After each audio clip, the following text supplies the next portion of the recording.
히브리서 1장 1절 말씀하셨습니다. 옛날에는 하나님께서 예언자를 통해 우리 조상들에게 여러 가지 방법으로 수없이 말씀하셨습니다. 1장 2절 그러나 이제 마지막 때에는 하나님께서 그의 아들을 통하여 우리에게 말씀하십니다. 하나님께서는 그의 아들을 상속자로 삼으시고 그를 통해 세상을 창조하셨습니다. 1장 3절 그 아들은 하나님의 영광을 나타내며 하나님의 본성을 그대로 보여줍니다. 능력 있는 말씀으로 만물을 붙드시고 사람들의 죄를 깨끗이 하시는 그분은 하늘에 계시는 위대하신 하나님의 오른편에 앉아 계십니다. 1장 4절 그분은 그 어느 천사보다도 위대하시기 때문에 하나님께서는 그에게 천사들보다 더 뛰어난 이름을 주셨습니다. 1장 5절 하나님께서는 천사들 중 어느 누구에게도 다음과 같이 말씀하신 적이 없습니다. 너는 내 아들이다. 오늘 내가 너를 낳았다. 또 이렇게 말씀하시지도 않았습니다. 나는 그의 아버지가 되며 그는 내 아들이 될 것이다. 1장 6절 또 하나님께서 그의 맏아들을 세상으로 보내시며 이렇게 말씀하셨습니다.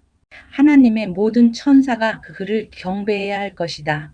1장 7절 천사들에 대해서는 다음과 같이 말씀하셨습니다. 하나님께서 그의 천사들을 바람으로 삼으시고 그의 종들을 불꽃같이 만드셨다. 1장 8절 그러나 아들에 대해서는 하나님, 주님의 보좌는 영원할 것이며 주님의 나라를 공평으로 다스릴 것입니다.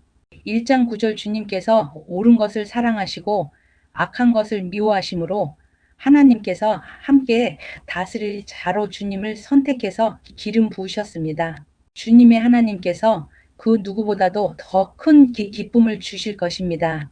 라고 하시고 1장 10절 또 이렇게 말씀하셨습니다. 주님, 이 세상이 처음 시작될 때에 주님께서 땅을 지으시고 주님의 손으로 하늘을 빚으셨습니다. 1장 11절 하늘과 땅은 멸망할 것이지만 주님은 영원할 것이며 그것들은 옷과 같이 낡아지기 때문에 1장 12절 옷처럼 갈아입게 될 것입니다. 그것들이 옷처럼 변해도 주님은 결코 변함이 없으시며 주님의 날도 끝나는 일이 없을 것입니다. 1장 13절 하나님께서는 그의 천사들 중 누구에게도 이렇게 말씀하신 적이 없었습니다. 내가 너의 원수들을 굴복시킬 때까지 내 오른편에 앉아 있어라. 1장 14절 모든 천사들은 하나님을 섬기는 영이며 구원받을 사람들을 돕기 위해 보내진 자들입니다. 2장 1절 우리의 구원은 대단한 것입니다. 그러므로 우리는 더욱 조심하며 배운 대로 행해야 합니다. 그러면 결코 진리에서 멀어지지 않을 것입니다. 2장 2절 하나님께서 천사들을 통하여 가르쳐 주신 것들 역시 진리입니다. 그것을 따라 살지 않거나 순종하지 않는 사람들은 벌을 받게 될 것입니다.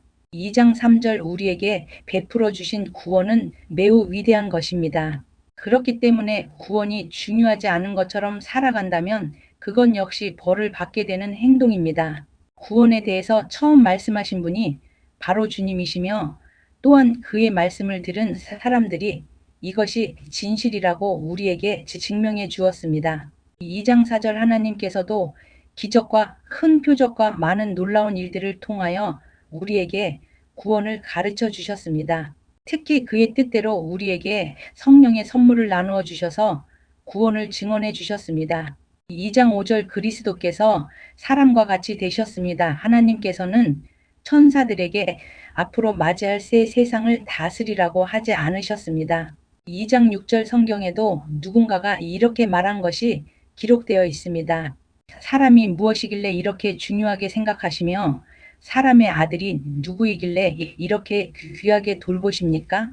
2장 7절 하나님께서는 잠시 동안 그를 천사보다 낮추셨으나 영광과 존귀의 관을 그에게 다시 씌우시고 2장 8절 모든 것을 그의 발 아래 두셨습니다. 하나님께서 모든 것을 그의 발 아래 두시면 그가 다스리지 못할 것이 하나도 없습니다. 하지만 우리는 아직도 그가 모든 것을 다스리는 것은 보지 못하고 있습니다. 2장 9절 그러나 우리는 예수님을 바라봅니다. 잠시 동안 예수님은 천사들보다 낮아지셨지만 고난당하고 죽으심으로 영광과 존귀의 관을 쓰셨습니다. 예수님은 하나님의 은혜로 모든 사람을 대신하여 죽으신 것입니다. 2장 10절 하나님은 모든 것을 창조한 분이시며 그분의 영광을 위해 모든 것을 돌보십니다.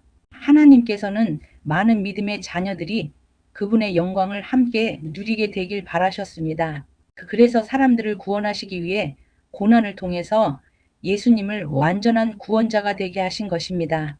2장 11절 사람들을 거룩하게 하신 예수님과 거룩하게 된 사람들은 모두 한 가족입니다. 그렇기 때문에 그분은 그들을 한 형제라고 부르는 것을 부끄러워하지 않으셨습니다. 2장 12절 예수님께서 말씀하셨습니다. 내가 내 형제들에게 주님의 이름을 알리고 주님을 경배하러 모인 군중들 앞에서 주님을 찬양하겠습니다. 2장 13절 또 말씀하셨습니다. 내가 하나님을 신뢰합니다. 그리고 다시 말씀하셨습니다.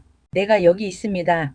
그리고 나와 함께 있는 사람들은 하나님께서 나에게 주신 자녀들입니다. 2장 14절 이 자녀들은 모두 살과 피를 가진 사람이기 때문에 예수님도 그들과 같은 모습으로 사람들이 겪는 것과 똑같은 것을 겪으셨습니다. 예수님께서는 죽음의 권세를 가진 마귀를 멸망시키기 위하여 죽으셨고 2장 15절 또한 죽음에 대한 두려움에 사로잡혀 사는 사람들을 자유롭게 하기 위해 사람과 같은 모습으로 죽으셨습니다. 2장 16절 예수님이 돕고자 했던 자들은 분명히 천사들이 아니라 아브라함의 후손인 사람들입니다. 2장 17절 그러므로 예수님께서는 모든 면에서 사람과 똑같이 되셨습니다. 예수님께서는 하나님을 섬기는 자비롭고 신실한 대제사장이 되셔서 그들의 죄가 용서받을 수 있게 해주셨습니다.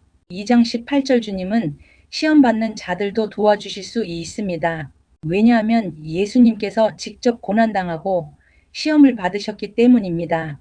3장 1절 예수님은 모세보다 위대하신 분입니다.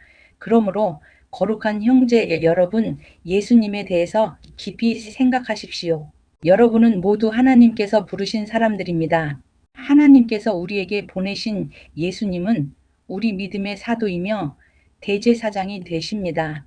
3장 2절 하나님의 집에서 모세가 그분이 바라시는 대로 충성을 다했던 것처럼 예수님도 하나님께 충성하였습니다. 3장 3절 집 주인이 그 집에서 다른 사람들보다 더 큰 영광을 누리듯이 예수님 역시 모세보다 더 큰 영광을 받으실 분입니다. 3장 4절 어느 집이든 그 집의 주인이 있듯이 모든 것의 주인은 하나님이십니다. 3장 5절 모세는 하나님의 집에서 종으로 충성하였습니다. 또 그는 하나님께서 앞으로 말씀하시려는 것들을 전하였습니다. 3장 6절 그러나 그리스도는 하나님의 집을 맡은 아들로서 충성하였습니다. 우리가 만일 믿음 위에 굳게 서서 큰 소망을 가진 것을 자랑스럽게 생각한다면 우리는 하나님의 가족입니다. 3장 7절 우리는 하나님을 계속 따라가야 합니다. 그러므로 성령님도 이렇게 말씀하셨습니다. 오늘 그가 하시는 말씀에 귀를 기울여라. 3장 8절 이전에 광야에서 하나님을 시험하던 것처럼 고집을 부리지 마라. 3장 9절 너희 조상들은 광야에서 40년 동안 내가 한 일을 보았다. 그러나 그들은 나를 떠보고 나의 인내를 시험하였다. 3장 10절 내가 분노하여 그들에게 그들이 내게 충성하지도 않고 나의 길도 이해하지 못하는구나 라고 말했으며 3장 11절 내가 노하여 맹세하기를 그들은 안식처가 될 약속의 땅에 결코 들어오지 못할 것이다 라고 하였다. 3장 12절 그러므로 형제 여러분 그 어느 누구라도 악한 생각을 품거나 믿음을 소홀히 하지 마십시오. 그런 마음은 살아계신 하나님을 따르는데 방해가 될 뿐입니다. 3장 13절 오히려 오늘이라고 부르는 이 시간에 서로를 더욱더 격려하십시오. 주의와 속임수로 마음이 완고해지는 사람이 없도록 서로서로 돕기 바랍니다. 3장 14절 우리가 처음에 가졌던 굳은 믿음을 끝까지 지키면 그리스도 안에서 모든 것을 함께 누리게 될 것입니다. 3장 15절 이것이 바로 성경에서 말하고 있는 것입니다. 오늘 그가 하시는 말씀에 귀를 기울여라. 이전에 광야에서 하나님을 시험하던 것처럼 고집을 부리지 마라. 3장 16절 하나님의 음성을 듣고도 따르지 않았던 사람이 누구였습니까? 모세를 따라 이집트에서 나온 사람들이 아니었습니까? 3장 17절도 하나님께서 40년 동안 누구에게 분노하셨습니까? 죄를 짓고 광야에서 죽어간 자들 아닙니까? 3장 18절 하나님께서 약속의 땅인 안식처에 결코 들어오지 못할 것이라고 누구에게 맹세하여 말씀하셨습니까? 그에게 순종하지 않은 사람들을 두고 하신 말씀이 아닙니까? 3장 19절 우리는 그들이 믿지 않았기 때문에 하나님께서 약속하신 안식처에 들어가지 못했다는 것을 알 수 있습니다. 4장 1절 이제 하나님의 안식처에 들어갈 수 있는 약속이 아직 우리에게 남아 있습니다. 그러므로 모두 조심하여 우리 중에서 그곳에 들어가지 못하는 사람이 없도록 해야 할 것입니다. 4장 2절 우리도 그들과 마찬가지로 복음을 들었습니다. 다만 그들은 복음을 들을 때에 그 말씀을 믿음으로 받지 않았기 때문에 유익을 얻지 못한 것입니다. 4장 3절 그러나 믿는 우리들은 하나님의 안식에 들어가서 쉴 수 있습니다. 이것은 하나님께서 말씀하신 것과 같습니다. 그러므로 내가 분노하여 맹세하기를 그들은 결코 안식처가 될래 약속의 땅에 들어오지 못할 것이다. 하지만 세상이 창조될 때부터 이 일은 이미 이루어졌습니다. 4장 4절 일곱째 날에 대해서는 성경에 이렇게 기록되어 있습니다. 일곱째 날에 하나님께서 그의 모든 일을 끝내고 쉬셨다. 4장 5절 그리고 다시 하나님께서는 그들이 결코 내 안식처에 들어오지 못할 것이다 라고 말씀하셨습니다. 4장 6절 하나님의 안식처에 들어가 안식을 누릴 사람들이 남아있다는 것은 확실합니다. 그러나 구원의 소식을 처음 들었던 그 사람들은 불순종했기 때문에 그곳에 들어가지 못하였습니다. 4장 7절 하나님께서는 오랜 시간이 지난 후 다윗을 통하여 어떤 날, 즉 오늘날을 예비하시고 다음과 같이 말씀하셨습니다. 오늘날 그의 말씀에 귀를 기울이고 고집을 부리지 마라. 4장 8절 이제 우리는 여호수아가 백성들을 하나님의 안식처로 인도하지 못했다는 것을 알 수 있습니다. 만일 그랬다면 하나님께서 후에 다른 어떤 날을 예비하실 필요가 없었을 것이기 때문입니다. 4장 9절 이것을 통해 우리는 아직 하나님의 백성들을 위한 안식이 남아있다는 것을 알 수 있습니다. 4장 10절 하나님께서 주시는 안식을 누릴 사람들은 하나님께서 자기 일을 쉬셨던 것처럼 모든 일에서부터 자유롭게 편안히 쉬게 될 것입니다. 4장 11절 우리는 그 누구도 지난날 불순종했던 사람들처럼 되지 않으며 그곳에 들어가지 못하는 일이 없도록 힘써야 할 것입니다. 4장 12절 하나님의 말씀은 살아있고 힘이 있습니다. 양쪽의 날이 선 칼보다도 더 날카로워서 우리의 혼과 영과 관절과 골수를 쪼개며 마음속에 있는 생각과 감정까지 알아냅니다. 4장 13절 하나님 앞에서 숨길 수 있는 것은 아무것도 없습니다. 모든 것이 다 드러나기 때문에 그분 앞에서 우리의 모든 것을 보여드려야 합니다. 4장 14절 예수님은 우리의 대제사장이 되십니다. 우리에게는 하늘로 올라가신 대제사장이 계십니다. 그분은 바로 하나님의 아들 예수님이십니다. 그렇기 때문에 우리는 우리의 믿음을 굳게 지켜야 합니다. 4장 15절 우리의 대제사장은 우리의 연약한 부분을 알고 계십니다. 이 땅에 계실 때 그분은 우리와 마찬가지로 시험을 받으셨습니다. 그러나 결코 죄를 짓지는 않으셨습니다. 4장 16절 그러므로 하나님의 보좌 앞에 담대하게 나아갑시다. 그곳에는 은혜가 있으며 우리는 때에 따라 우리를 도우시는 자비와 은혜를 받을 수 있습니다. 5장 1절 사람들 가운데서 뽑힌 대제사장들은 그들을 위하여 하나님 앞에 서야 하는 일을 맡고 있습니다. 그들은 죄를 씻기 위하여 예물과 희생 제물을 바칩니다. 5장 2절 대제사장 역시 약한 사람이기 때문에 잘 알지 못하는 사람들과 잘못을 저지르는 사람들을 너그럽게 대할 수 있는 것입니다. 5장 3절 사람들의 죄를 위하여 희생 제물을 바치는 대제사장도 자신의 죄를 위하여 희생 제물을 바쳐야 합니다. 5장 4절 대제사장이 되는 것은 영광스러운 일이지만 자기 마음대로 될 수 있는 것이 아닙니다. 아론처럼 하나님께 부르심을 받아야 합니다. 5장 5절 그리스도 역시 스스로 대제사장의 영광을 택한 것이 아니라 하나님께서 그를 선택해 주신 것입니다. 하나님께서 그에게 말씀하셨습니다. 너는 내 아들이다. 오늘 내가 너의 아버지가 되었다. 5장 6절 또 이렇게 말씀하셨습니다. 너는 멜기세덱의 계통을 따른 영원한 대제사장이다. 5장 7절 예수님께서 사람으로 계실 때 하나님께 기도하고 도움을 구하셨습니다. 그분은 자기를 죽음에서 구해 주실 수 있는 분에게 큰 소리로 부르짖으며 눈물로 기도하셨습니다. 그리고 모든 것을 하나님께 맡기고 순종하심으로 하나님의 응답을 받으셨습니다. 5장 8절 예수님께서는 하나님의 아들이셨지만 고난을 통해 순종하는 법을 배우셨습니다. 5장 9절 그래서 예수님은 우리의 완전한 대제사장이 되시고 그에게 순종하는 모든 자에게 영원한 구원을 주셨습니다. 5장 10절 그는 하나님에 의해 멜기세덱의 계통을 따른 영원한 대제사장이 되었습니다. 5장 11절 약한 믿음에 대한 경고 멜기세덱에 대해서는 할 말이 많지만 여러분이 깨닫는 것이 둔하기 때문에 설명하기가 어렵습니다. 5장 12절 여러분은 믿은 지 오래되었기 때문에 마땅히 선생이 되어야 했습니다. 그러나 여러분은 아직 하나님의 말씀에 대한 기초를 누군가에게 다시 배워야 할 것 같습니다.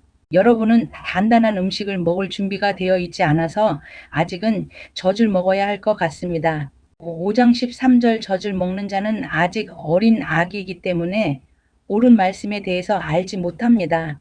5장 14절 단단한 음식은 어른을 위한 것입니다. 그들은 훈련을 통해 선과 악을 구별할 줄 압니다. 6장 1절 그러므로 훌륭하게 자란 어른이 됩시다. 처음 그리스도에 대해 배우던 때로 되돌아가서는 안 됩니다.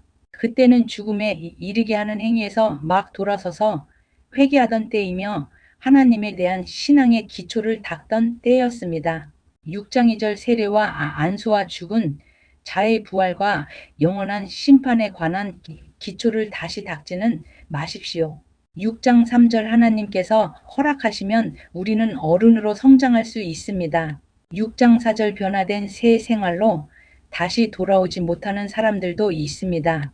그들은 한때 하나님의 빛 가운데 살았고 하늘의 은사를 맛보며 성령을 경험한 사람들이었습니다. 6장 5절 하나님의 선한 말씀과 앞으로 올 새로운 세상의 능력도 받았습니다. 6장 6절 그런데 그들이 그리스도를 떠나버렸습니다. 이들을 다시 돌이킬 수 있는 방법은 없습니다. 왜냐하면 그들은 하나님의 아들을 다시 십자가에 못 박고 사람들 앞에서 욕되게 했기 때문입니다. 6장 7절 어떤 사람들은 많은 비를 흡수하는 땅과 같습니다. 그런 땅은 좋은 열매를 맺어 하나님께 복을 받습니다. 6장 8절 반면 가시와 엉겅퀴가 많이 자라나 쓸모없는 땅과 같은 사람들도 있습니다. 그런 땅은 저주를 받으며 불에 태워질 것입니다. 6장 9절 사랑하는 여러분, 우리가 비록 이렇게 말하고 있지만 여러분이 구원을 누리게 될 것을 확신합니다. 6장 10절 하나님께서는 공평하시기 때문에 여러분이 한 일들과 성도들을 도우면서 보여준 사랑을 잊지 않으실 것입니다. 또한 여러분이 지금도 그들을 돕고 있다는 것을 기억하실 것입니다. 6장 11절 우리는 여러분이 앞으로도 계속 그 일들을 잘해 나가기를 바랍니다. 그러면 여러분이 원하는 것을 분명히 얻게 될 것입니다. 6장 12절 게으름 피우지 마십시오. 믿음과 인내를 가지고 나아가면 하나님께서 약속하신 것을 받게 될 것입니다. 6장 13절 하나님께서는 아브라함에게 약속하셨습니다. 하나님보다 더 위대한 분은 없으므로 하나님께서는 자기 이름으로 그에게 맹세하시며 말씀하셨습니다. 6장 14절 내가 반드시 너에게 복을 주고 내 자손을 번성하게 하겠다. 6장 15절 아브라함은 인내를 가지고 이 약속을 기다렸고 마침내 그 약속을 받았습니다. 6장 16절 사람들은 보통 자기보다 위대한 사람의 이름을 대며 맹세합니다. 그래서 자기가 말한 것이 사실임을 확증하고 더 이상 논쟁이 계속되지 않도록 합니다. 6장 17절 하나님께서도 자신의 약속이 사실임을 증명하고 싶으셨습니다. 하나님께서는 자신의 약속을 받을 자들에게 이것을 확실히 나타내셨습니다. 그리고 자신의 계획이 변하지 않는다는 것을 그들에게 알리시려고 맹세로 그것을 보증하셨습니다. 6장 18절 하나님께서는 결코 거짓으로 약속하지 않으시며 거짓 맹세도 하지 않으십니다. 변하지 않는 이 두 사실은 하나님께 피난처를 구하는 우리들에게 용기를 주며 우리가 받은 소망을 붙들 수 있는 힘을 줍니다. 6장 19절 우리가 가진 소망은 영혼의 닷처럼 안전하고 튼튼하여 그 소망을 통해 하늘 지성소의 커튼을 열고 그 안에 들어가게 합니다.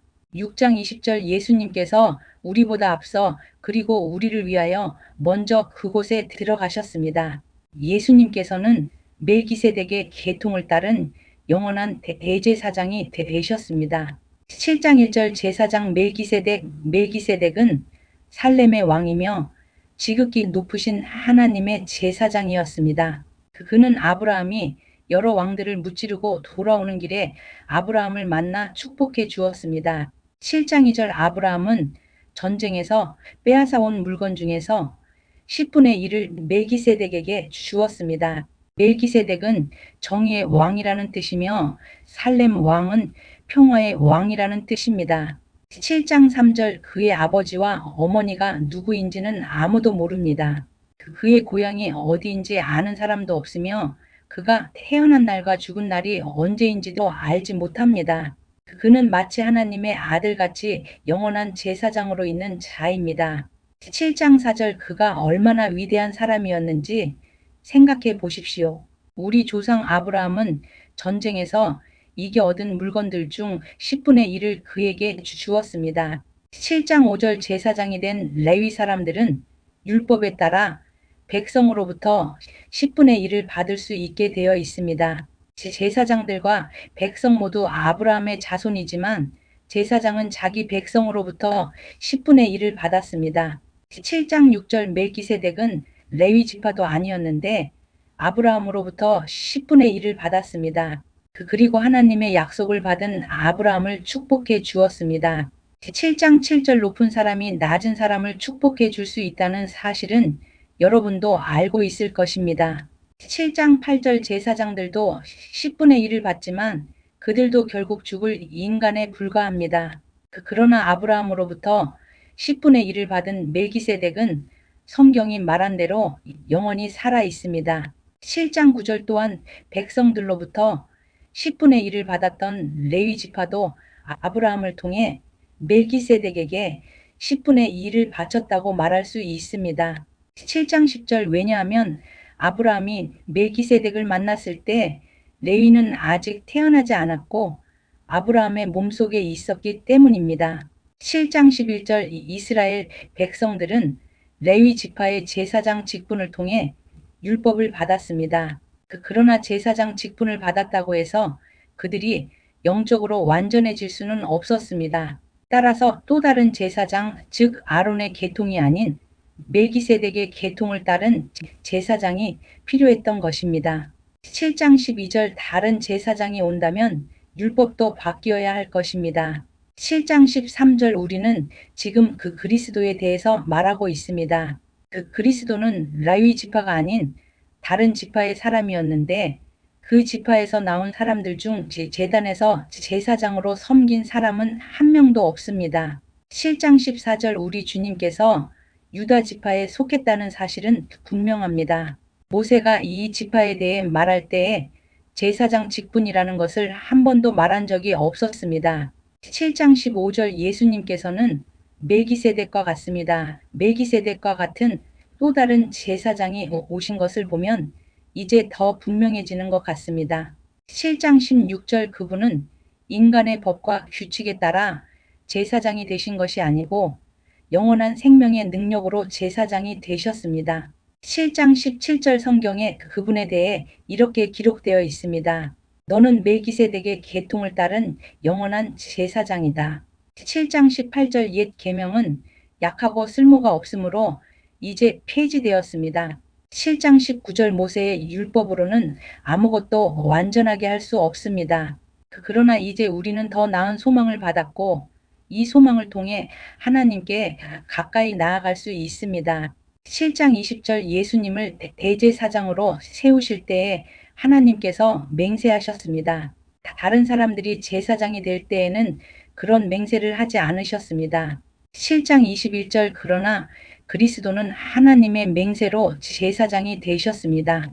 주님께서 너는 영원한 제사장이다라고 약속하셨으니 그 마음을 결코 바꾸지 않으실 것이다. 7장 22절 예수님께서 하나님과 그의 백성 사이에 더 좋은 약속의 보증이 되셨다는 뜻입니다. 7장 23절 제사장들이 죽으면 제사장의 일을 더 이상 할 수 없기 때문에 제사장의 숫자가 많을 수밖에 없었습니다. 7장 24절 그러나 예수님께서는 영원히 살아계시기 때문에 결코 제사장의 일을 쉬지 않으실 것입니다. 7장 25절 그러므로 예수님은 자기를 통해 하나님께 나아오는 자들을 완전히 구원하실 수 있습니다. 예수님은 항상 살아계셔서 하나님께 나아오는 자들을 돕고 계시기 때문입니다. 7장 26절 예수님이야말로 우리에게 진정으로 필요한 대제사장이십니다.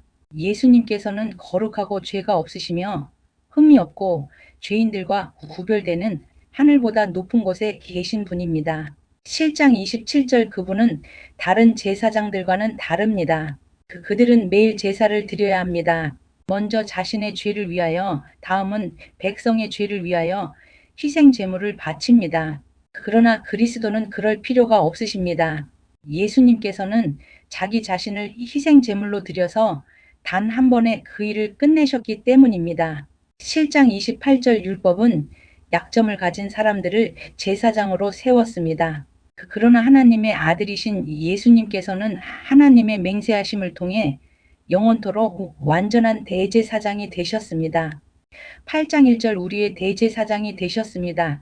지금까지 우리가 말한 것의 요점은 하늘에 계신 하나님의 오른쪽에 앉아 계신 대제사장이 우리와 함께 있다는 것입니다. 8장 2절 우리의 대제사장은 지극히 거룩한 곳인 성소에서 섬기고 계십니다. 그곳은 사람이 세운 곳이 아니라 하나님께서 세우신 거룩한 장막이요 참 성막입니다. 8장 3절 모든 대제사장은 하나님께 예물과 제사를 드리는 일을 맡고 있습니다. 따라서 우리의 대제사장도 하나님께 무엇인가를 드려야 했습니다. 8장 4절 예수님께서 이 세상에 계셨다면 제사장이 되시지 못했을 것입니다. 그것은 이미 세상에는 율법을 따라 하나님께 예물을 드릴 제사장들이 있기 때문입니다. 8장 5절 그들이 섬기는 성소는 하늘에 있는 성소의 모형과 그림자에 불과합니다. 모세가 성막을 지을 때 하나님께서는 너는 모든 것을 내가 산에서 내게 보여준 대로 주위에서 짓도록 하여라 하고 지시하셨습니다. 8장 6절 그러나 예수님께서 맡으신 제사장의 직분은 다른 제사장들의 일들보다 훨씬 더 큽니다. 마찬가지로 하나님께서 예수님을 통해 그의 백성에게 주신 언약도 옛 언약보다 훨씬 좋은 것입니다. 이 새 언약은 더 좋은 약속에 근거하고 있습니다. 8장 7절 만일 첫 번째 언약에 아무 문제가 없다면 두 번째 언약이 필요 없을 것입니다. 8장 8절 그러나 하나님께서는 백성들의 잘못을 아시고 다음과 같이 말씀하셨습니다. 내가 이스라엘과 유다 백성으로 더불어 새 언약을 맺을 때가 되었다. 8장 9절 이것은 그들의 조상과 맺었던 언약과는 다른 것이다. 그때는 내가 그들을 내 손으로 붙들고 이집트에서 인도에 낼 때였다. 그러나 그들은 나와 맺은 언약을 깨뜨렸고 나도 그들을 저버렸다. 8장 10절 나중에 내가 다시 이스라엘 백성과 함께 새 언약을 맺을 것이다. 내가 나의 가르침을 그들의 마음속에 새기고 그들의 가슴에 기록할 것이다. 나는 그들의 하나님이 되고 그들은 내 백성이 될 것이다. 8장 11절 그때는 사람들이 그들의 이웃과 친척들에게 주님을 알도록 가르칠 필요가 더 이상 없을 것이다. 그것은 가장 작은 자부터 가장 큰 자에 이르기까지 나를 모르는 사람이 한 사람도 없을 것이기 때문이다. 8장 12절 나는 그들이 저지른 악한 일을 다 용서하고 그들의 죄를 더 이상 기억하지 않을 것이다. 8장 13절 하나님께서는 이것을 새 언약이라 부르시고 첫 번째 언약은 옛 언약으로 돌리셨습니다. 낡고 오래된 것은 사라지게 마련입니다. 9장 1절 옛 언약의 예배 첫 번째 언약에도 예배 규칙이 있었으며 또한 예배를 위해 사람이 만든 장소도 있었습니다. 9장 2절 먼저 성막이 세워졌습니다. 성막의 앞부분은 성소라 불렀습니다. 그곳에는 촛대와 빵이 놓여진 상이 있었는데 하나님을 위해 거룩하게 예비된 것이었습니다.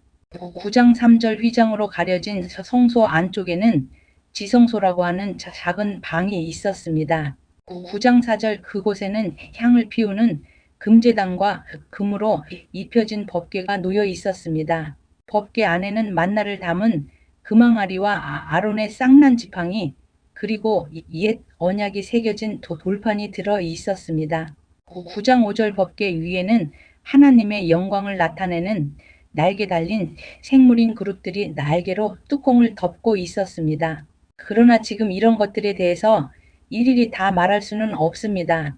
9장 6절 이 모든 것이 성막 안에 준비되어 있어서 제사장들은 매일 첫 번째 방에 들어가 예배를 드렸습니다. 9장 7절 그러나 두 번째 방에는 오직 대제사장만이 1년에 한 번 들어갈 수 있었습니다. 또 대제사장도 피 없이는 결코 그곳에 들어갈 수 없었습니다. 그는 그 피를 자기 자신과 백성의 죄를 위해 하나님께 드렸습니다. 이것은 그들이 모르고 지은 죄를 위하여 드리는 것입니다. 9장 8절 성령은 이것을 통해 옛 성막 제도가 그대로 남아있을 때는 지성소로 들어가는 길이 아직 열려있지 않다는 것을 보여주셨습니다. 9장 9절 이것은 현재를 위한 비유입니다.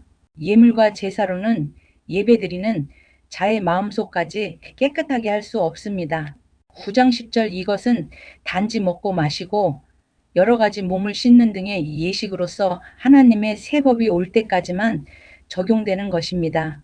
9장 11절 새 언약의 예배 그러나 그리스도께서는 지금 우리가 가지고 있는 좋은 것들의 대제사장으로 오셨습니다. 그는 더 크고 완전한 성막에 들어가셨습니다. 그것은 사람의 손으로 지은 것도 아니며 이 세상에 속한 것도 아닙니다. 9장 12절 그리스도는 단 한 번 지성소로 들어가셨습니다. 그분은 염소나 송아지의 피가 아닌 자신의 피를 가지고 지성소로 들어가셔서 우리를 죄에서 완전히 자유롭게 해주셨습니다. 9장 13절 염소와 황소의 피와 암소의 죄를 부정한 사람에게 뿌리면 그 육체를 다시 깨끗하게 할 수 있습니다. 9장 14절 그렇다면 영원하신 성령을 통해 하나님께 자기 자신을 완전한 제물로 드린 그 그리스도의 피는 어떻겠습니까? 그의 피는 죽음에 이르게 하는 행동에서 우리 마음을 깨끗하게 하고 살아계신 하나님을 섬기는데 부족함이 없도록 할 것입니다. 9장 15절 그러므로 그리스도께서 새 언약의 중보자가 되셨습니다. 이제 하나님께 부르심을 받은 자들은 하나님께서 약속하신 영원한 복을 받을 수 있게 되었습니다. 옛 언약 아래에서 살던 사람들을 죄로부터 자유롭게 하기 위하여 그리스도께서 죽으셨기 때문에 사람들이 그 축복을 누릴 수 있게 된 것입니다. 9장 16절 유언이 효력을 나타내려면 그 유언을 쓴 사람이 죽었다는 사실이 증명되어야 합니다. 9장 17절 그 사람이 살아있는 한 유언은 아무 쓸모가 없습니다. 오직 죽은 후에만 쓸모가 있는 것입니다. 9장 18절 이처럼 옛 언약도 죽음을 나타내는 피 없이 세운 것이 아닙니다. 9장 19절 모세는 백성들에게 율법에 적힌 모든 계명을 말해 주었습니다. 그리고 송아지의 피를 물과 함께 섞은 다음 붉은 양털과 우슬초에 적셔서 율법책과 백성들에게 뿌렸습니다. 9장 20절 그리고 이것은 하나님께서 여러분에게 순종하라고 명령하신 언약의 피입니다 라고 말했습니다. 9장 21절 모세는 성막과 예배에 쓰이는 모든 물건에도 그런 방법으로 피를 뿌렸습니다. 9장 22절 율법은 거의 모든 것이 피로써 깨끗해지며 피 흘림이 없으면 죄의 용서도 없다고 말합니다. 9장 23절 그리스도의 죽음으로 죄가 깨끗해졌습니다. 하늘에 있는 참된 것들을 모방한 이 땅의 모형은 동물의 피로 깨끗해져야 합니다. 그러나 하늘에 있는 것들은 더 좋은 재물이 필요합니다. 9장 24절 그리스도께서는 사람이 지은 지성소에 들어가지 않으셨습니다. 그것은 참된 것의 모형일 뿐입니다. 그리스도께서는 하늘에 올라가시고 그곳에서 우리를 도우시려고 하나님 앞에 서신 것입니다. 9장 25절 대제사장은 1년에 한 번 자신의 피가 아닌 동물의 피를 가지고 지성소로 들어갑니다. 그렇다고 그리스도께서 자신을 제물로 드리기 위해 매번 하늘로 올라가신 것은 아닙니다. 9장 26절 만일 그래야 한다면 그리스도께서 세상이 창조되었을 때부터 고난을 자주 받으셔야 했을 것입니다. 그러나 그리스도께서는 단 한 번 오셔서 자신을 제물로 드림으로 모든 죄를 깨끗하게 하셨습니다. 9장 27절 사람들은 모두 한 번은 죽습니다. 죽은 후에는 심판이 우리를 기다립니다. 9장 28절 그렇기 때문에 그리스도께서는 자신의 몸을 한 번에 들여 많은 사람의 죄를 없애주신 것입니다. 그리스도께서는 다시 오실 것입니다. 그때는 죄를 없애기 위해서가 아니라 그리스도를 기다리는 자들에게 구원을 주기 위해 오시는 것입니다. 10장 1절 율법은 앞으로 오게 될 좋은 것들의 그림자에 불과하며 참된 것의 완전한 모양이 아닙니다. 율법 아래 있는 사람들은 해마다 똑같은 제사를 드립니다. 그러나 이 제사를 가지고 예배드리러 나오는 사람들이 완전해질 수는 없습니다.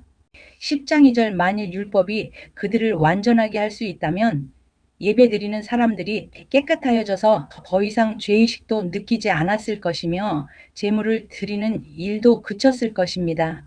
10장 3절 그러나 제사는 해마다 자기의 죄를 생각나게 합니다. 10장 4절 그것은 황소나 염소의 피로는 죄를 깨끗게 할 수 없기 때문입니다. 10장 5절 그래서 그리스도께서 세상에 오셨을 때 이렇게 말씀하셨습니다. 하나님께서는 제사와 예물을 원하지 않으시고 나를 위해 한 몸을 예비하셨습니다. 10장 6절 또한 태워드리는 제사인 번제와 죄를 씻는 제사인 속죄제도 기뻐하지 않으십니다. 10장 7절 그때 내가 말하기를 하나님 보십시오. 나에 관해 율법책에 기록된 대로 하나님께서 내게 원하시는 일을 하러 왔습니다. 10장 8절 이 말씀에서 그리스도는 먼저 하나님께서는 제사와 예물을 기뻐하지 않으시고 번제와 속죄제도 원하지 않으신다고 하셨습니다. 이런 것들은 율법이 명령하는 제사들입니다. 10장 9절 그리고 나서 내가 왔습니다. 하나님께서 원하시는 일을 하려고 왔습니다. 라고 말합니다. 즉 하나님께서는 새로운 제도를 세우시려고 첫 번째 제사 제도를 폐지하신 것입니다. 10장 10절 예수 그리스도는 하나님께서 원하시는 일을 하셨습니다. 우리는 예수 그리스도께서 단번에 몸을 들이신 제사를 통해 거룩함을 입었습니다. 10장 11절 제사장들은 매일 제단 앞에 서서 맡은 일을 행합니다. 그러나 그 제사들은 죄를 없애지 못합니다. 10장 12절 그리스도께서는 죄를 위해 단 한 번의 제사를 드리시고 하나님 오른쪽에 앉으셨습니다. 10장 13절 그리스도는 원수들이 그의 발 앞에 무릎 꿇을 때까지 그곳에서 기다리고 계십니다. 10장 14절 한 번의 제사로 그는 거룩하게 된 자들을 영원히 완전하게 하셨습니다. 10장 15절 성령께서 또한 우리에게 이것에 관해 말씀하십니다. 10장 16절 나중에 내가 다시 이스라엘 백성과 함께 새 언약을 맺을 것이다. 내가 나의 가르침을 그들의 마음속에 새기고 그들의 가슴에 기록할 것이다. 10장 17절 또 말씀하십니다. 그들의 죄와 악한 행동을 내가 다시는 기억하지 않을 것이다. 10장 18절 이런 죄와 악한 행동을 용서받았기 때문에 더 이상 죄를 위한 제사는 필요하지 않게 되었습니다. 10장 19절 하나님을 계속 신뢰하십시오. 그러므로 형제 여러분, 우리는 예수님의 피 때문에 자유롭고 담대하게 지성소로 들어갈 수 있게 되었습니다. 10장 20절 우리는 예수님께서 우리를 위해 열어주신 새로운 길로 들어갑니다. 그것은 그분이 자신의 몸인 휘장을 찢어 생명의 길로 열어놓으신 곳입니다. 10장 21절 또 우리에게는 하나님의 집을 다스리는 위대한 대제사장이 계십니다. 10장 22절 그러니 진실한 마음과 확실한 믿음을 가지고 하나님께 가까이 나아갑시다. 우리는 죄책감에서 깨끗해지고 자유로워졌으며 맑은 물로 몸이 씻겨졌습니다. 10장 23절 하나님께서는 약속하신 것을 지키시는 신실한 분이니 우리가 고백한 소망을 굳게 붙듭시다. 10장 24절 서로 돌아보고 사랑을 베풀며 선한 행동을 하도록 격려합시다. 10장 25절 어떤 사람들이 하는 것처럼 교회 모임에 빠져서는 안 됩니다. 그날이 가까이 다가오는 것을 볼수록 함께 만나며 서로를 격려해야 할 것입니다. 10장 26절 만일 우리가 진리를 알게 된 후에도 일부러 계속 죄를 짓는다면 그 죄를 씻을 제사는 없습니다. 10장 27절 거기에는 오직 심판을 기다리는 두려움과 하나님을 거역하며 사는 자들을 태워 없앨 크고 무서운 불만이 있을 뿐입니다. 10장 28절 모세의 율법에 순종하지 않고 그것을 어긴 사람들도 두세 명의 증인이 있으면 사형을 받았습니다. 10장 29절 그렇다면 하나님의 아들을 공경하지 않는 사람들은 어떻겠습니까?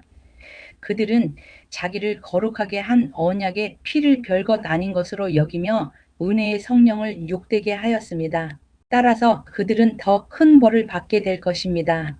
10장 30절 우리는 하나님께서 잘못을 행하는 자들을 벌하고 그 죄대로 갚아주겠다고 말씀하신 것을 알고 있습니다. 또한 주님께서 그의 백성을 심판하실 것이다라는 말씀도 하셨습니다. 10장 31절 살아계신 하나님께서 심판하시는 대상이 된다는 것은 정말 무서운 일입니다. 10장 32절 여러분이 처음 진리의 말씀을 배우던 때를 기억해 보십시오. 많은 어려움들이 있었지만 여러분은 꿋꿋이 이겨냈습니다. 10장 33절 때때로 사람들 앞에서 모욕을 당하며 핍박을 받기도 했고 그런 고난을 받는 사람들과 친구가 되기도 하였습니다. 10장 34절 옥에 갇힌 자들을 도와주고 여러분이 가진 것들을 빼앗겨도 기뻐하였습니다. 그렇게 할 수 있었던 것은 여러분이 더 좋고 영원한 것이 있다는 것을 알고 있었기 때문입니다. 10장 35절 그러므로 이전에 가졌던 용기를 잃어버리지 마십시오. 더 큰 보상이 여러분을 기다리고 있습니다.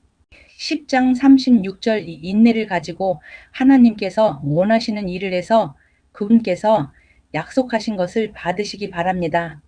10장 37절 조금만 있으면 오시기로 한 그분이 오실 것이며 결코 늦지 않으실 것이다. 10장 38절 나와 함께 의롭게 산 사람들은 믿음 때문에 생명을 누릴 것이다. 그러나 믿음에서 뒤로 물러난 사람들을 내가 기뻐하지 않겠다. 10장 39절 우리는 뒤로 물러나 하나님께 버림을 받을 사람들이 아닙니다. 우리는 믿음으로 구원함을 받을 사람들입니다. 11장 1절 믿음은 우리가 바라는 것들에 대해서 확신하는 것입니다. 또한 보이지는 않지만 그것이 사실임을 아는 것입니다. 11장 2절 옛날 사람들도 믿음으로 인정받았습니다. 11장 3절 믿음을 통해 우리는 이 세상 모든 것이 하나님의 말씀으로 창조되었다는 것을 이해합니다. 이것은 우리가 보고 있는 것들이 보이지 않는 어떤 것으로 만들어졌다는 것을 말합니다. 11장 4절 아벨은 믿음으로 가인보다 하나님께 더 나은 제사를 드렸습니다. 하나님께서는 아벨이 드린 제사를 기뻐 받으시고 그를 의인이라 부르셨습니다. 아벨은 죽었지만 여전히 그의 믿음을 통해 우리에게 말하고 있습니다. 11장 5절 믿음으로 에녹은 죽지 않고 하늘로 옮겨져서 아무도 그를 볼 수 없게 되었습니다.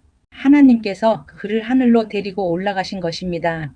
성경은 그가 이 땅에 사는 동안 진실로 하나님을 기쁘시게 하는 자였다고 증언합니다.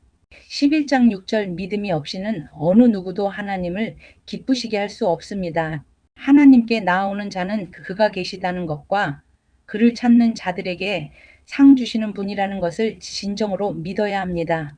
11장 7절 믿음으로 노아는 아직 보지 못하는 일에 대한 하나님의 경고를 들었습니다. 그는 하나님께 순종해서 그의 가족을 구원할 방주를 지었습니다. 그는 믿음으로 세상이 잘못되어 가고 있음을 사람들에게 알리고 하나님과 의의 관계를 맺은 사람이 되었습니다. 11장 8절 믿음으로 아브라함은 하나님께서 그에게 약속하신 땅으로 가라는 하나님의 부르심에 순종하였습니다.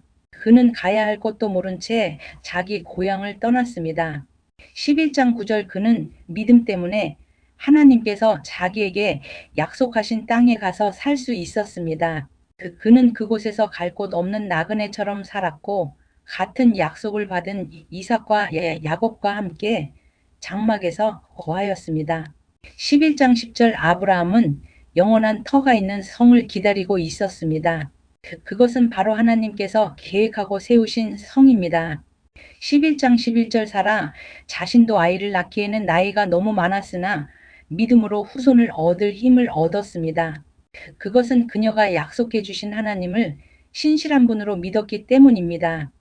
11장 12절 나이가 많아 거의 죽은 사람과 다름없던 한 사람으로부터 하늘의 별과 바닷가의 모래알같이 셀 수 없을 정도로 많은 후손이 나왔습니다. 11장 13절 이 사람들은 모두 믿음을 따라 살다가 죽었습니다. 그들은 하나님께서 그의 백성에게 약속하신 것을 받지는 못했으나 앞으로 올 것들을 보고 기뻐하였습니다. 그들은 스스로 자신들이 이 땅에서 나그네일 뿐이라고 고백하였습니다. 11장 14절 이것은 그들이 진짜 고향을 찾고 있다는 것을 나타냅니다. 11장 15절 만일 그들이 떠나온 고향을 생각한다면 다시 되돌아갈 수도 있었을 것입니다. 11장 16절 그러나 그들은 더 나은 고향을 기다리고 있었는데 그것은 바로 하늘에 있는 고향이었습니다. 그래서 하나님께서는 저들의 하나님이라고 불리는 것을 부끄러워하지 않으시고 그들을 위해 한 성을 예비해 주셨습니다. 11장 17절 아브라함은 하나님께 시험을 받았을 때 믿음으로 이삭을 제물로 바쳤습니다. 그는 하나님께 약속을 받았는데도 아들을 바칠 준비를 한 것입니다. 11장 18절 하나님께서는 그에게 내가 네게 약속한 후손은 이삭을 통해 나올 것이다 라고 말씀하셨습니다. 11장 19절 아브라함은 하나님께서 죽은 사람도 살려주신다는 것을 믿었습니다. 아브라함은 이삭을 죽은 사람들 가운데서 다시 받은 것입니다. 11장 20절 믿음으로 이삭은 야곱과 에서의 앞날을 축복하였습니다. 1121절 또 믿음으로 야곱은 죽을 때 요셉의 아들들을 축복하고 그의 지팡이를 짚고서 하나님께 경배드렸습니다. 11장 22절 믿음으로 요셉은 죽을 때 이스라엘 백성이 이집트에서 떠날 것을 말하였고 자기의 시신을 어떻게 할 것인지도 얘기하였습니다. 11장 23절 믿음으로 모세의 부모는 그가 태어났을 때 아름다운 아이인 것을 보고 석 달 동안 그를 숨기며 키웠습니다. 그들은 왕의 명령을 거역하는 것도 두려워하지 않았습니다. 11장 24절 믿음으로 모세는 성장한 뒤 파라오 딸의 아들이라 불리는 것을 거절하였습니다. 11장 25절 그는 잠시 동안 죄의 즐거움을 누리기보다는 하나님의 백성들과 함께 고난받는 것을 택하였습니다. 11장 26절 그는 이집트의 온갖 보물을 가지는 것보다 그리스도를 위해 고난받는 것이 더 낫다고 생각한 것입니다. 그는 오직 하나님이 주실 상만을 바라보았습니다. 11장 27절 믿음으로 모세는 이집트를 떠났으며 왕의 분노를 두려워하지 않았습니다. 모세는 보이지 않는 하나님을 마치 보이는 듯이 바라보며 꿋꿋이 참았습니다. 11장 28절 믿음으로 모세는 유월절을 준비하고 문마다 피를 발랐습니다. 이 피는 죽음의 천사가 이스라엘 백성의 마다들을 죽이지 않도록 하기 위해 바른 것입니다. 11장 29절 믿음으로 그들은 마른 땅을 건너는 것처럼 홍해를 지나갔습니다. 그러나 이집트인들은 그들을 따라가다가 물에 빠져 죽고 말았습니다. 11장 30절 믿음으로 이스라엘 백성들이 여리고 성 주위를 7일 동안 돌자 성은 무너졌습니다. 11장 31절 믿음으로 기생 라합은 저 정탐꾼들을 잘 대접하여 하나님께 순종하지 않은 자들이 죽임을 당할 때 구원을 받았습니다. 11장 32절 더 많은 이야기가 필요합니까? 기드온, 바락, 삼손, 입다, 다윗, 사무엘 그리고 다른 예언자들을 다 말하려면 시간이 모자랄 것입니다. 11장 33절 그들은 믿음으로 나라들을 정복하고 옳은 일을 하였으며 하나님께서 약속하신 것들을 받았고 사자의 입을 막았습니다. 11장 34절 또 큰 불을 막아내며 칼날을 피하였습니다. 그들은 약한 데서 강해졌으며 전쟁터에서는 용감해져서 적들을 무찔렀습니다. 11장 35절 여자들은 죽은 가족이 다시 살아나는 것을 보았습니다. 또 어떤 이들은 죽은 후에 더 나은 삶으로 부활할 것을 생각하면서 고문을 당하고 훈련하는 것을 거절하기도 하였습니다. 11장 36절 어떤 이들은 조롱을 받으며 매를 맞았습니다. 어떤 이들은 묶인 채로 감옥에 끌려갔습니다. 11장 37절 그들은 돌에 맞아 죽었고 몸이 반으로 잘리기도 하였으며 칼에 찔려 죽기도 하였습니다. 양과 염소 가죽을 두르고 가난과 고난과 학대를 견뎌야 했습니다. 11장 38절 그들에게 세상은 아무런 가치가 없었습니다. 그들은 광야와 산과 동굴과 땅굴에서 살았습니다. 11장 39절 이 사람들은 모두 믿음으로 이름이 알려진 자들입니다. 그러나 그들 중 어느 누구도 하나님께서 약속하신 것을 받지는 못하였습니다. 11장 40절 그것은 하나님께서 우리에게 더 좋은 것을 예비하시고 그들이 우리와 함께 완전해지도록 하셨기 때문입니다. 12장 1절 예수님의 본을 따르십시오. 우리에게는 이렇게 많은 믿음의 증인들이 있습니다. 그들의 삶은 우리에게 믿음이 무엇인지 말해주고 있습니다. 그러므로 포기하지 말고 우리 앞에 있는 경주를 열심히 합시다. 우리의 삶 속에서 방해가 되는 것들은 다 없애버리고 우리를 쉽게 올가매는 죄를 벗어버립시다. 12장 2절 우리 믿음의 시작이며 또 믿음을 완전하게 하시는 주님만을 바라봅시다. 예수님께서는 십자가에서 돌아가실 때 아무것도 아닌 것처럼 모든 부끄러움을 참아내셨습니다. 예수님께서는 하나님께서 예비해 두신 기쁨을 기대하셨기 때문에 그렇게 하실 수 있었던 것입니다. 이제 그분은 하나님 보좌의 오른편에 앉아 계십니다. 12장 3절 예수님을 생각하십시오. 예수님께서는 죄인들이 그를 미워해서 악한 일을 할 때에도 묵묵히 참으셨습니다. 지칠 때라도 낙심하지 말고 예수님의 본을 따르기 바랍니다. 12장 4절 하나님은 아버지입니다. 여러분은 죄에 맞서 싸우고 있지만 아직 죽을 정도까지 싸워보지는 않았습니다. 12장 5절 여러분은 하나님께서 그의 아들을 격려하듯이 말씀해 주신 것을 잊었습니까? 내 아들아 주의 훈계를 가볍게 여기지 말고 주님께서 너를 꾸짖으실 때 낙심하지 마라. 12장 6절 주님께서는 사랑하는 자에게 벌을 주시고 그의 아들로 받아들인 자들을 채찍질하신다. 12장 7절 따라서 여러분이 받는 고난을 아버지의 훈계로 알고 견디십시오. 하나님께서는 아버지가 자기 아들에게 벌 주듯이 여러분을 대하시는 것입니다. 아들을 훈계하지 않는 아버지는 어디에도 없습니다. 12장 8절 아들이면 훈계를 받게 마련입니다. 만일 여러분에게 아무 훈계가 없다면 여러분은 사생아이며 참아들이 아닙니다. 12장 9절 우리는 이 땅에서 모두 육체의 아버지가 있습니다. 그 아버지가 우리를 훈계한다 해도 공경하는데 하물며 영의 아버지의 훈계를 받아들여야 하는 것은 말할 필요도 없지 않습니까? 그렇게 할 때 우리는 생명을 받게 되는 것입니다. 12장 10절 이 땅에서의 아버지는 그들이 가장 좋다고 생각하는 대로 우리를 벌합니다. 그러나 하나님께서는 우리가 그분의 거룩하심을 닮게 하기 위해 벌하십니다. 12장 11절 훈계를 받는 바로 그때에는 즐거움이 없고 고통스럽습니다. 그러나 후에 그 훈계 때문에 더 나은 사람이 된다면 우리에게 평안이 있을 것입니다. 왜냐하면 우리가 올바른 길 안에서 살아가게 되었기 때문입니다. 12장 12절 여러분의 삶에 늘 신경을 쓰십시오. 여러분은 피곤한 손과 연약한 무릎을 강하게 하여 일어나십시오. 12장 13절 올바른 길을 가십시오. 그러면 다리 저는 사람이 절뚝거리지 않고 고침을 받게 될 것입니다. 12장 14절 모든 사람과 사이좋게 지내며 거룩하게 사십시오. 만일 삶이 거룩하지 못하다면 결코 주님을 만나지 못할 것입니다. 12장 15절 아무도 하나님의 은혜를 놓치지 않도록 주의하시기 바랍니다.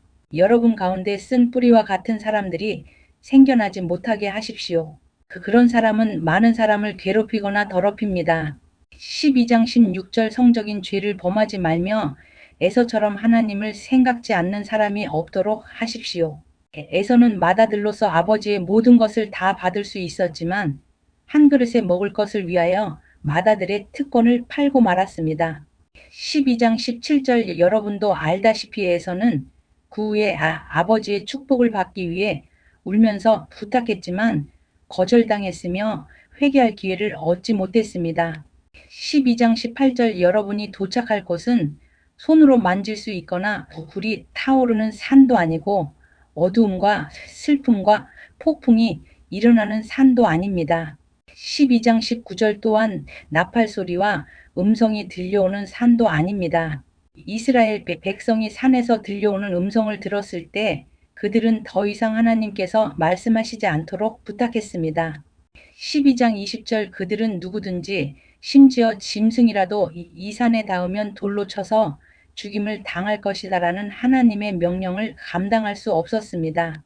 12장 21절 그 광경이 너무나 무서워 모세조차도 두렵고 떨린다고 말하였습니다. 12장 22절 그러나 여러분은 시온산에 이르렀으며 살아계신 하나님의 성 하늘의 예루살렘에 이르렀습니다. 이곳은 수많은 천사들이 기뻐하며 함께 모여 있는 곳입니다. 12장 23절 또 하늘의 이름이 기록된 맏아들의 모임이 열리는 곳이며 모든 사람의 심판자이신 하나님께서 계신 곳입니다. 그리고 완전하게 된 의인들의 영혼이 거하는 곳이기도 합니다. 12장 24절 여러분은 그의 백성들에게 하나님의 새 언약을 가져다 주신 예수님께서 계신 곳에 왔습니다.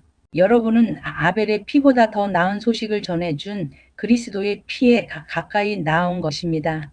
12장 25절 여러분은 하나님께서 말씀하실 때 거역하지 마십시오. 옛 선조들은 땅에서 모세를 통해 경고를 받고도 순종하지 않다가 벌을 받았습니다. 이제는 하나님께서 하늘로부터 우리에게 경고하시는데 우리가 그 말씀을 듣지 않는다면 어떻게 되겠습니까? 12장 26절 예전에는 그 소리가 땅을 흔들었지만 이제는 땅뿐만 아니라 하늘까지도 다시 한번 흔들어 놓겠다고 하나님께서 약속하셨습니다. 12장 27절 다시 한번 이라는 말은 흔들릴 수 있는 것들은 모조리 없애버리시겠다는 뜻이기도 합니다. 이것은 흔들리지 않는 것들만을 남기려는 것입니다. 12장 28절 우리가 흔들리지 않는 나라를 가졌으니 감사드립시다. 하나님을 기쁘시게 하며 경건함과 두려움으로 그분께 예배드립시다. 12장 29절 우리 하나님은 모든 것을 태워버리는 불과 같은 분이십니다. 13장 1절 그 그리스도 안에서 한 형제로 서로서로 사랑하십시오. 13장 2절 나그네를 대접하는 일을 잊지 말기 바랍니다. 어떤 사람들은 나그네를 대접하다가 자기도 모르는 사이에 천사를 대접하였습니다. 13장 3절 옥에 갇힌 자들을 기억하십시오. 마치 여러분이 옥에 갇혀 있는 것처럼 저들을 생각하고 고통당하는 자들을 볼 때는 여러분이 고통받는 것처럼 그들을 생각해 주기 바랍니다. 13장 4절 모두 결혼을 귀하게 여기십시오. 남편과 아내는 그들의 결혼을 깨끗이 유지해야 합니다. 하나님께서는 간음하는 자들을 벌하실 것입니다. 13장 5절 돈이 여러분의 삶을 다스리지 않도록 하십시오. 가진 것에 만족하시기 바랍니다. 하나님께서는 내가 결코 너를 떠나지 않겠다. 내가 결코 너를 잊지 않겠다고 말씀하셨습니다. 13장 6절 그러므로 우리는 자신 있게 말할 수 있습니다. 주님은 나를 돕는 자신이 내가 두려워하지 않을 것입니다. 사람들이 내게 무슨 짓을 할 수 있겠습니까? 13장 7절 여러분에게 하나님의 말씀을 가르쳐 준 지도자들을 기억하십시오. 그들이 어떻게 살고 어떻게 죽었는지를 생각하고 그들의 믿음을 본받으십시오. 13장 8절 예수 그리스도는 어제나 오늘이나 영원히 똑같으십니다. 13장 9절 여러 가지 이상한 가르침에 빠져서 잘못된 길로 들어서지 않도록 주의하십시오. 하나님의 은혜로 마음을 강하게 하십시오. 그러나 음식에 대한 규칙에는 얽매이지 마십시오. 그런 규정은 아무 도움이 되지 않습니다. 13장 10절 우리에게 제단이 있습니다. 그러나 성막에서 섬기는 제사장들이 제사 드린 것을 먹을 수는 없습니다.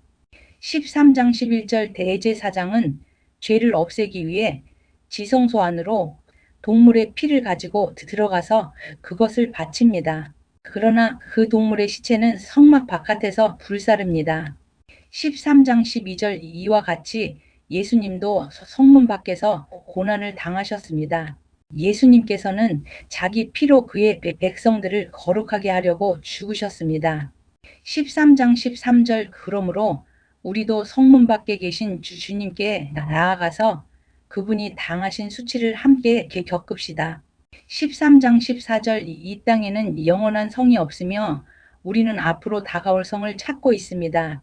13장 15절 그러므로 예수님을 통하여 항상 하나님께 찬양의 제사를 드립시다. 이는 그분의 이름을 증언하는 우리 입술의 열매입니다. 13장 16절 다른 사람들에게 선을 베푸는 일을 잊지 마십시오. 여러분이 가진 것을 서로 나누시기 바랍니다. 이러한 행동은 하나님을 기쁘시게 하는 제사입니다. 13장 17절 여러분을 인도하는 지도자들에게 순종하고 그들의 권위를 존중하십시오. 그들은 여러분의 영혼을 책임진 자들이기에 여러분을 주위에서 살피고 있습니다. 그들이 이 일을 괴로워하지 않고 즐거운 마음으로 할 수 있도록 해 주십시오. 그들의 일을 힘들게 하는 것은 여러분에게 아무 도움이 되지 않습니다. 13장 18절 우리를 위해 기도해 주십시오. 우리는 모든 일을 선하게 하려고 하므로 우리가 선한 양심을 갖고 있다는 것을 확신합니다. 13장 19절 하나님께서 빨리 저를 여러분에게 보내주시도록 기도해 주십시오. 13장 20절 평화의 하나님께서 양들의 큰 목자이신 우리 주 예수님을 죽음에서 살리셨습니다. 하나님께서는 예수님의 보혈로 자기 백성과 영원한 언약을 맺으셨습니다. 13장 21절 바로 이 하나님께서 여러분에게 필요한 모든 좋은 것들을 내려주셔서 여러분이 하나님의 일을 잘할 수 있게 되기를 바랍니다. 또 예수 그리스도를 통해 우리 안에서 그의 기뻐하시는 뜻이 이루어지기를 기도합니다. 예수 그리스도께 길이길이 영광이 있을 것입니다. 아멘. 13장 22절 형제 여러분, 몇 마디에 불과한 짧은 편지이지만 여러분을 격려하고자 쓴 글이라는 것을 명심하십시오. 13장 23절 우리 형제 디모데가 감옥에서 풀려나왔습니다. 그가 도착하면 여러분을 만나러 함께 가겠습니다. 13장 24절 여러분의 지도자들과 모든 성도들에게 안부를 전합니다. 이탈리아에서 온 사람들이 여러분에게 안부를 전합니다. 13장 25절 하나님의 은혜가 여러분 모두에게 늘 함께하기를 기도합니다. 어떤 사람은 작은 일에도 감사하며 살아갑니다. 반면 어떤 사람은 같은 상황에서도 분노하고 불안해하며 삶이 불공평하다고 느낍니다. 세상이 다른 걸까요? 아니면 세상을 바라보는 의식이 다른 걸까요? 데이비드 호킨스는 인간의 의식 수준에 따라 세상을 인식하는 방식이 달라진다고 말했습니다. 오늘은 이 의식의 지도를 따라가며 지금 나는 어디에서 세상을 바라보고 있는지 함께 살펴보겠습니다. 데이비드 호킨스 의식 수준 한눈에 보기. 수치심 20. 나는 존재할 가치가 없다. 자신을 미워하고 숨으려 합니다. 실수 하나도 자신의 존재 전체를 부정하는 이유가 됩니다. 삶은 벌을 받는 것처럼 느껴지고 타인의 시선은 늘 두렵습니다. 죄책감 30. 내가 잘못했다. 과거를 놓지 못합니다. 스스로를 용서하지 못하고 끊임없이 자신을 벌주며 살아갑니다. 후회가 현재의 삶까지 붙잡습니다. 무기력 50. 해도 소용없다. 희망을 잃은 상태입니다. 시작조차 하지 않습니다. 세상은 이미 끝난 것처럼 느껴지고 자신의 가능성도 보이지 않습니다. 슬픔 75. 잃어버린 것만 보인다. 상실이 삶을 지배합니다.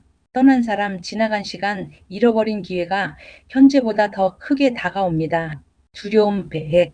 세상은 위험하다. 실패가 두렵고 미래가 두렵고 사람도 두렵습니다.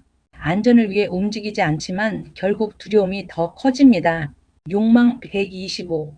조금만 더 가지면 행복할 것이다. 돈, 성공, 인정, 사랑을 끊임없이 쫓습니다. 얻는 순간 잠시 만족하지만 곧 더 큰 욕망이 생깁니다. 분노 150.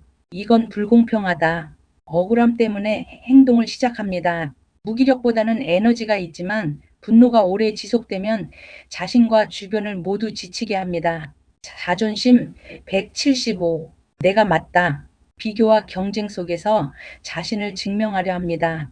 인정받을 때는 강해 보이지만 비판 앞에서는 쉽게 흔들립니다. 용기 200. 한번 해보자. 의식이 바뀌는 첫 번째 전환점입니다. 두려움이 없어지는 것이 아니라 두려워도 행동합니다. 피해자에서 삶의 주체로 바뀌기 시작합니다. 중립 250. 그럴 수도 있다. 모든 것을 적으로 보지 않습니다. 있는 그대로 받아들이며 감정에 휘둘리지 않고 유연하게 생각합니다. 자발성 310. 배워보자. 성장을 즐깁니다. 새로운 것을 배우고 협력하며 자신의 가능성을 넓혀갑니다. 수용 350. 먼저 나를 바꾸자. 남을 탓하기보다 자신의 책임을 받아들입니다. 문제보다 해결책을 찾고 현실을 있는 그대로 인정합니다. 이성 400. 왜 그런가? 논리적으로 생각하고 분석합니다. 감정보다 사실을 살피며 지식과 이해를 통해 세상을 바라봅니다. 사랑 500. 있는 그대로 사랑한다. 조건이나 계산이 아닙니다. 상대를 바꾸려 하지 않고 있는 그대로 존중합니다. 사랑은 감정보다 존재의 방식이 됩니다. 이 기쁨 540. 살아있음 자체가 감사하다. 환경이 좋아서 기쁜 것이 아닙니다. 내면에서 기쁨이 흘러나옵니다. 감사와 나눔이 자연스러워집니다. 평화 600. 고요함 속에서도 흔들리지 않는다. 세상이 조용해서 평화로운 것이 아닙니다. 폭풍 속에서도 중심을 잃지 않는 상태입니다. 판단보다 이해가 앞서고 경쟁보다 조화가 중요해집니다. 두려움과 욕망이 힘을 잃고 마음은 깊은 안정 속에 머뭅니다. 다른 사람을 이기려는 마음보다 함께 살아가려는 마음이 커집니다. 깨달음 에너지 700에서 1000. 모든 것이 하나임을 안다. 자아를 넘어 존재 자체를 경험하는 의식입니다. 분리감이 사라지고 사랑과 평화가 자연스럽게 흘러나옵니다. 호킨스는 역사 속의 위대한 성인들이 2단계에 도달했다고 설명했습니다. 의식 수준은 사람의 등급을 매기는 점수가 아닙니다. 이 숫자는 지금 내가 어떤 관점에서 세상을 바라보고 있는가를 비추는 하나의 지도입니다. 삶을 바꾸는 것은 세상이 아니라 세상을 바라보는 의식의 변화일 수 있습니다. 오늘까지 성장해온 자신을 조금 더 믿어주셔도 됩니다. 여기는 V그릇 대학원입니다.